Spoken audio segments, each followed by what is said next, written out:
desperation, they kept showing the same clip of this chimpanzee that walked upright like a lot of chimps can. Exactly, right? yeah. It lost its hair, so it was half human, because all humans are bald. Yeah. So that's the half human bit. It didn't have hair. I'm sorry, humans do have hair on their heads. Yes. The other thing was this desperation to go, could it be half chimp? No. It's a chimp that superficially looks less like a chimp than other chimps. So Lee Evans looks a bit like a chimp. Is he half chimp, half human? Yeah. No, he's a human who looks a bit like a chimp. That's libellous. Yeah. That's a bit insulting, Everyone isn't could it? have you Should we there. just play some music? Yeah, I'm really sorry about that. I'll get back to you on that. Yes. TikTok, that's Coldplay and Clocks on XFM 104.9. Actually, can I tell you a Coldplay coming in a couple of weeks' time to co-host Zoe Ball show? Right, one, don't ever interrupt me. Two, don't tell them about other people's shows. No. Okay, moving on, thank Please do not mention that there are any other television celebrities on this channel, on this station. We don't want to convince people it's only Ricky. But the interruption was the main thing. Sorry. Well, we can't get hold of Carl, right? We looked, it's got his old number out there. What, his home number? Yeah, it's a hold on. So, we went to the new records. He hasn't even given him this new home number, so something's funny going on. He doesn't want to be contacted. He hasn't given me his home number. I've tracked down a friend who's looking it for us. That phone might ring any moment. I apologise for that. But why is Carl not available? It's interesting that neither you or I, and I like to think of ourselves as being fairly close friends of Carl. Yeah. We have made him the man he is today. We cannot get in touch with him. In the same way that bloke bought Oliver.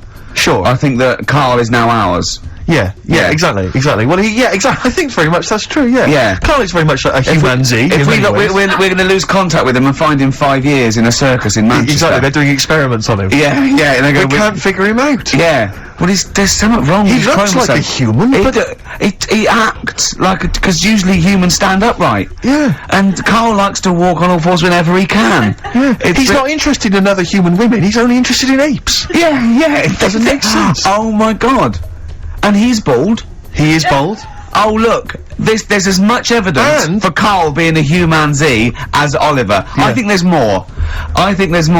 And, well, Carl barely walks upright. I know. Scared of fire. Yeah. I know. It's just, it is interesting, isn't it? Oliver was built, wasn't he? Yeah. I don't know. Why were you looking, Rick? I'm interested that I couldn't, what, your eyes were kind of uncontrollably, drawn Steve, they were towards just his... there. No, I didn't say anything. I was just looking at his face. No, sorry, Rick, but if there's something you want to get off your chest... Yeah, and that was the human part of it then, was it? Being built like that? Because that's humans, but... Although Carl's is very tiny and hidden behind. And I've noticed something else as well. He's got a big red arse. That's true. Hasn't he? Yeah. Yeah, it's all beginning to slot into place. And I've seen him climb up a cabinet and eat a banana as well. Just over lunchtime. And peel it with his toes. It's all coming together. Yeah. Right, we're gonna track him down, because he's malingering, he's definitely I'll tell you what, he's at home now, in the garden, swinging on his tyre. He's not ill. I think more truthfully, someone said to me, that I said Carl might be ill, they said, right, are you not gonna do the radio show then? Well, that's what annoys me. I mean, that's the biggest problem, is that, let's be honest, we haven't got anything without Carl. All we've got is the hook. People are staying listening, because eventually they think we might get through to him at home, and there'll be fun on this show to be had. If we don't get in touch with Carl, I think we may as well just shoot off and leave Claire to do the show. I've got some great music. Is that not a... Well, it's a small... Well, you could leave the music with me. I could just play It's not really That is true, isn't it? to be here. Okay, well, play some great music now, play a Steve. great tune. Okay, wedding present, Steve. Yeah, I'll explain what it is afterwards. Just play it. It's a joy. There's a monkey theme. There is a monkey connection. Call in if you know the answer. Wedding Present doing their cover version of Pleasant Valley Sunday. That's from this new compilation of those. Remember they brought out a load of 7 inches? Of course I do. It was my favourite day. Yeah, absolutely. And on the B-side, do you remember on the B-side of each one there was a cover of a different song? Steve, I even played the B-side of each one and listened to the song. The connection there that we're talking about was, of course, it was by the Monkeys. Indeed. Yeah. Brilliant. They turned up in yesterday's episode, didn't they? A lot of people, I'm sure, won't have seen this documentary. It was on Channel 5 after all. So I always feel like we should remind people that what we're actually talking about. If we just happen to mention Oliver, a lot of people don't know what that means. Yeah. If we explain that it is the primate version of Carl. Yeah, that's exactly. a sort of shorthand, isn't it? Yeah, Yeah. But they were on a the Human Z. The Human Z. He was on a Japanese TV show. They were doing experiments on him to find out if he was half human, and the monkeys happened to be there. Yeah. Mickey Dolenz saying, I'm quite interested to find out because I'm a monkey. One of the Brilliant. monkeys. It was Excellent. extraordinary. It was absolutely bizarre. Of course, we've been off jetting around the world, Claire. I don't know. I don't want to boast. I'm sure you don't want to boast either. Carl told me you'd been off, off to the States. Yeah, that was the reason we weren't here the last couple of weeks. That we went to Los Angeles. Business or pleasure? It was a little bit of business, a little bit of pleasure. I like to combine the two. Nice. It was. We were meeting a company about doing The Office for America. Actually redoing it. Yeah, not redoing it with or any of the cast, but with American actors. American actors do it. Yeah, But the thing was, they were flying us over. It was like the whole business class trip. Spending a little bit of money, and Virgin Upper Class actually. Virgin Upper Class. I'd like to recommend that.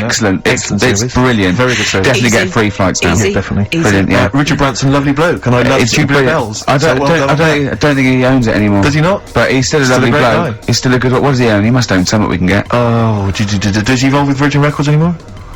Wouldn't have thought so. No, V2. Well, What does he do? V2 and Virgin V. What's that? Right. Virgin, whatever. Virgin underwear. Brilliant. Whatever. Yeah, give us some of that. Anything's Give us some of free, that, anything's Branson. free. Give us some of that. But I was going to New York before going on to Los Angeles, where all the meetings were, just for a little, just meet some friends over in New York. And it's amazing, because Virgin Business Class, they pick you up in a sort of chauffeur-driven car, they drive you down, there's no you don't have to check in with all the wishful... Virgin Upper Class, it's like, Yeah. It's you don't need to sort of queue up with the great unwashed, with screaming kids, with ordinary people. Basically, they just send your information ahead to the airport, and you just drive through a kind of drive-through McDonald's-style check-in. They take your bag, they check your passport, boom, they drop you at the executive lounge, where there are, I swear to God, lovely free plums. I had 2 lovely juicy free plums in the executive. I haven't eaten plums for years. If you get the bloke's name, but he had lovely juicy free plums. All right, that's the sort of wit that I'm capable of. I That is heard the why word he is plum. flying first class He to meant America he to meant to discuss suck them comedy. through. I changed it. I transposed the whole thing, so suddenly he was sucking on a man's testicles who he'd never met before. Exactly. For money. Exactly. That's the sort of things I'm capable Which is of. only half true.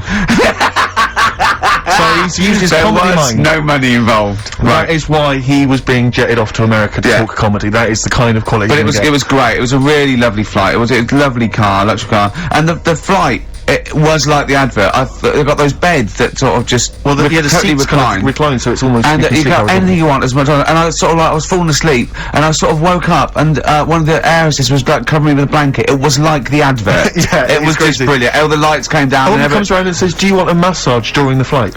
You can have a you can have as during the much flight. drinks, although you can't drink. You have a drink and then you fall asleep because it's so comfortable when they take the lights So out. Anyway, it's I brilliant. can't believe my luck. So I'm driving down. I get to the airport in my chauffeur-driven car. Right, I'm sat there. I'm phoning people. My mum and dad. You never believe what I'm off to. I'm just in a car, just chauffeur-driven car. And I get to the airport, and you just hand your passport through the window of this car to this little woman who comes over. And I'm just there. I'm just sort of buzzing the window down, handing it to her, buzzing it back up. Like I don't want to talk. Check the passport. Take my luggage. I don't want to discuss things. You know who I am. And she hands the passport back through the window. She says, "It's expired." I went, what do you mean? She went, "It's expired." I said, "It's business class, what can you do? Can you do anything?" And she went, "No, we can send you to America, but 8 hours later you'll have to just turn around and come back. They won't let you through immigration." I was like, "What am I gonna do? I gotta go to Los Angeles and talk about, like, the office and that." And she said, "Well, it's up to you." So, the chauffeur-driven car drove me straight to the passport office down in sort of Victoria, which I have to say. Back into town. So I had to come back into town. I didn't get on a plane. I'm wearing my suit because I thought I'd wear the suit so I look like a real player. So I'm wearing I my love suit. the fact that you wore a tracksuit because Yeah, I thought I don't need to get upgraded. I'm first class. Exactly. I wanted to go on with pants and slippers, but you know, Wasn't that why she covered you with a blanket at one point? But, so they take me back down to, the passport. I don't know if you've had to go down and get your passport changed, but they treat you like you are an illegal immigrant, sneaking into the country. I'm wearing a suit, I've got luggage, you know, I'm clearly a dignified kind of guy, that's obvious. I'm speaking with a certain eloquence, I've got certain powers. I've just been working on it in the car. Oh right, okay. And, and they said you've got to come back that night, so I had to come back. I had to get my passport. He called me. I had to buy a sandwich. I had enough change for the machine because it was an absolute nightmare. I began the day in a chauffeur-driven car on my way to Los Angeles to discuss business with Universal Television Pictures, and I ended the day on the tube in a suit with my luggage, stood next to one of the posters advertising this radio show, which was just embarrassing because people kept pointing and staring and laughing. He called me, like they said, Rick, I've really much. I go, go on. He went, my passport expired. I went, oh, so what are you gonna do? He said, like I quote, he went, I didn't know passports expired. Yeah. I went, what do you mean? He went, well, your driving licence doesn't. I went, what are you talking about? He said, how old do you have to be to know that? He said, when will I know all these things? Yeah.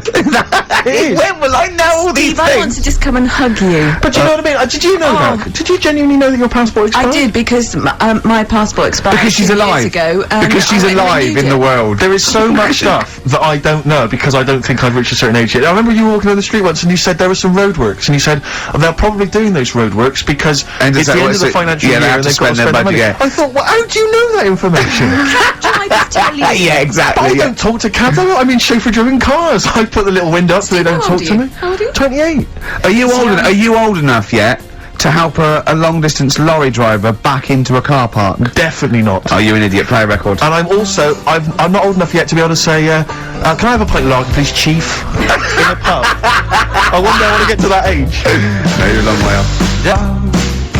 The classic there from Oasis, Supersonic on XFM 104.9, Ricky Gervais, Steve Merchant, Claire Sturgis standing in for Carl. But where is Carl? Where is Carl? So we've failed to get in touch with him at home. Well, look, he doesn't think want to he's be listening? contacted. He's turned up every phone off. He hasn't given the XFM his new home phone number. He doesn't want to be contacted. I can't believe he's not listening, to be honest. So you think he's listening now? Yeah, he listened in Manchester. If he's not listening, he's out and about. I mean, has anyone spotted Carl? What's your message to him, Rick, if he's listening? Call up. Anything else more sort of... Call up or you're fired. Okay. Any bad language you want to use? Obviously you can't really swear. I can't on the really say it. What sort of words? I mean, the F word, would you say? I'd say the F word. I'd call him a twat. Would you use the P word? I'm thinking of prick. Prick, yeah. Definitely use that. not on air, but Sure. I'd call him a What about stupid tits? little What prick. would you just say your tits? Yeah. Yeah. Okay. Little, Alright. you stupid little bag of tits, I'd Yeah, say to yeah, him. yeah, Not, yeah. I mean, privately. What about the MF word? Because that's pretty intense. That's pretty hardcore. never- Do you think that this is not appropriate now? Do you think that would be too extreme? I'm worried if I use that, and, no going back. he was genuinely ill, I'd feel You feel bad if he later a bit of a C word. cop. Sure. Yeah. Oh, cop. Yeah. Because I wasn't thinking about C And word. I mean a male bird. Sure, because we've got into trouble with that before. Meaning penis, and we don't mean that. Yeah, we don't mean penis. But if anyone out there, sorry about that. It was a discussion about bad language. We weren't actually using it. But if any of you out there do see the little twat, get him to call XFM immediately. Yeah, and likewise, if you're listening, Carl, you cheeky MF, well, you sexy MF, as Prince once said, Yeah. give us a ring, because we'd love to talk to you. Just Amy Mann, Red Vines, brilliant. lovely track. On XFM 104.9, Ricky Gervais, Steve Merchant, Claire Sturgis, in for Carl Pilkington. He hasn't called. He may be really ill. I'm feeling a bit guilty. How ill is he, though? I mean, do you know what I mean? How ill have you got to be to not be able to make a phone call? Yeah. I find that So hard I to got a believe. sore bottom, and I made it in. Keep talking. I pulled a muscle in my bum. How? I don't know. And it really hurts. Have you tried to trace back through the week and figure out what may have happened? I went to see the osteopath yesterday. He put an elbow in it for half an hour. I cried. His own? Yeah. Is it? Oh, they got detachable elbows for that. Prosthetic elbows. The elbows. Just hold this elbow in there for 2 hours and, Yeah. Can I take that away? You can take that away, though. I won't be needing that elbow for quite a while. We had an email about Oliver the Humanzee. For those that didn't watch it, there was a documentary last night about a chimp that was supposedly a human or was half Carl's human or might favourite seem like... programme ever. Yeah. For a week, Carl has been saying it's gonna be brilliant. I wish he was here And to he's not here to discuss it, Yeah. sadly, but Lee Cranston has emailed in and says, I thought the best part of the Oliver programme was the guy Vincent Pace, Oh, the camp yeah. fella at the piano, telling how he first met Oliver. Quote, he grabbed his female owner, turned her around and bent her over and went to mount her. I made her an offer to buy him the next day. Vincent was then shown in a very nostalgic mood playing melancholic music. He obviously wanted some monkey action. He really, that's, I mean, it is potentially liable. That's liable. So it's a joke there, but I don't take any responsibility for what Lee Cranston says, or indeed the fact that he puts at the end, did he want to turn Oliver into a gay pansy? Question mark. That's Lee's thoughts and opinions, they don't necessarily reflect those of XFM. He sees the chimp mount a human and go, I've got to have that chimp. I must have that chimp. Oh, poor Carl. Where is he? Call As you mentioned earlier, he was very well endowed, apparently. I didn't see it myself. It was a big boy. chimp. Big Sure. boy. A big half boy. A big half boy, half chimp. Okay. Honestly, Juan on XFM 104.9. Right, I just called Carl again. I've been calling him all the time, trying to get through to him, right? He's changed his message, so he is listening, and I've got proof. So, can you just call the number, Claire? Yeah. Right, call this number. Now listen to this. This is really annoying. We should tell you now that this is not an amusing sketch or setup. No. What's happening there, Claire? Not quite happening for you? No, it's alright. We'll try that again. Try that again, Claire. Yeah. I'm livid now. I'm genuinely annoyed, because you'll see, when you hear the message, you'll realise why. Right. Okay, right. Let's try again. I don't know who he thinks he is now. I'm beginning to wonder if his minor celebrity is going to his head. All this nice write-up in Heat magazine. Yeah. He's changed him. Richard Anderson, incidentally, has emailed in. Go on. Dickers Anderson. It's not happening, is it, there? Is it? Why not? Because I'm a bit stupid. Why Because I can't work it out, can I? Can't figure it out. How would you call someone normally? Well, normally I just pick up the phone and dial it. Sure. No, I And don't mean. then No, I mean. But it's like I have a problem getting it through the desk. I tell you what, can I play an ad break and practice? Alright. Pretend this didn't happen, and then Do you know, in a weird way, it's like It's like having Carl. It's like having Carl. Play the ads. I'll get back to you. Bit of Snoop. Never. And when did a bit of Snoop ever hurt anyone, Steve? Absolutely. No, Right. I don't think. Okay. Carl's away. He pulled the wool over Claire's eyes. There's a few people out there that believed he was ill. I knew he wasn't. In fact, at one point I thought, maybe he is ill. His message on his answer machine has changed in the last 5 minutes, and listen to it, and this is evidence that he's not ill. Right. Okay, Go on, then. Yeah. Who don't read out? Richard Anderson, I should just say, has got in touch. Okay. Here we go. Hold on. There we go. Oh, Claire! No, I can do it. Just tell Alright. Anderson. This is ludicrous. Yeah, so obviously Richard Anderson, he's emailed in his thoughts. Dickie Anders, Anders, Randy Anders. You. Dickmeister General. Dickmeister General. And he says there's something making... Have we got it, Claire? He says there's something making strange yelping noises in the thicket at the end of my garden. Shall I go and prod it to see if it's Carl? Sorry I'm not in today, but not well on that. No more Rockbusters. I think that's what's affected me. It's got me down a bit. So he's joking. Yeah. The doctor said I'll be back swinging on my tyre in no time. So See you later. he was listening. He's clearly listening. So he was listening, because we said about swinging on the Let's see a side. message. At any time. Right. Carl, call me. In fact, I'll tell you what, we've played a little game. Carl would appreciate this. Call me, Carl, or I'm going to give out your number. What's the first 5 or 6 digits, Claire? Well, it's 07968. 07968. Okay. Phone now, Carl. Start calling now. Right, give the next number, Claire. You Give the next number. one. Make a One, note of this, because okay. if you want to call Carl yourself... 07968, and the first number to be given out is 1. He's not ill. How do you feel now, Claire? Because he's made a fool of you, because you believed him. I actually He's felt made a really monkey out of sorry you. for him Yeah. last night. But now, passed out, I feel a little bit let down. Right, okay, so we give a number out every 5 minutes until Carl calls, because we know he's listening now. He's taking the piss. He's not ill, obviously, you can hear that. He could, that was as long as a link, so he could have been here. He could definitely call. Are we leaving this message? Is this a message we're still leaving on his phone? Yeah. We're still leaving it. Good, yeah. Good, yeah. Why don't we leave the rest of the show on his phone? Yeah, As a yeah, message? leave it up. He's got to yeah. listen through it all so he can delete it. Yeah, exactly. and the other thing, of course, is that he's not going to get paid for this. No. So he's thrown away 80 quid. That's £80. Now in Manchester, that's a week's wages. So Easy. he's obviously been spoilt. For all his mank charm, he's down here. He's living the life of He thinks Riley. 80 quid's nothing. He thinks 80 quid's nothing Up there, already. you could be buying you could buy yourself your own horse. Yeah. You Yeah. could probably get yourself a deposit on a flat. I'd have thought so. Up I'd there, have thought so, easily. yeah. And so, you know, on sun lamps because it's always dark. Yeah. He could go mental up there. Now, Dog piece of string. So what's the first few digits we've given out? 07968. Yeah, That's and the then code. and then We've got one. Okay, we give out a Another number of Carl's phone number digits. So take that down because we love calling him. Because said, yeah. he said, Richard Anderson, he also said, P.S. the show's still rubbish without Carl. Still rubbish without Carl. Now is that a compliment? It's still rubbish without Carl, which suggests he thought it might be better with